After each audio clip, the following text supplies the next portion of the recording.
Hi!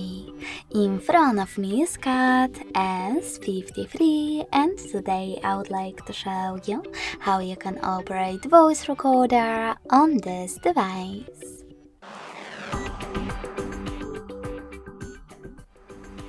First of all, you need to locate Sound Recorder app and open it. Now click on this red button to start your recording.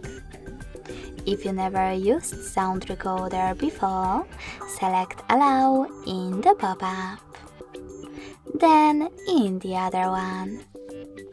As you can see, recording is on.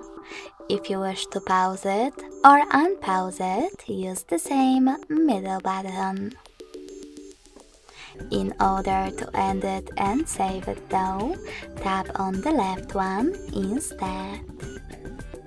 Then name your recording however you wish to and click on Save.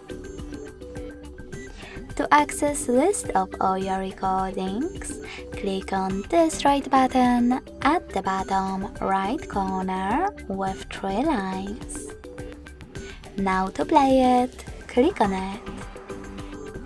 If you wish to delete it though, you need to hold it.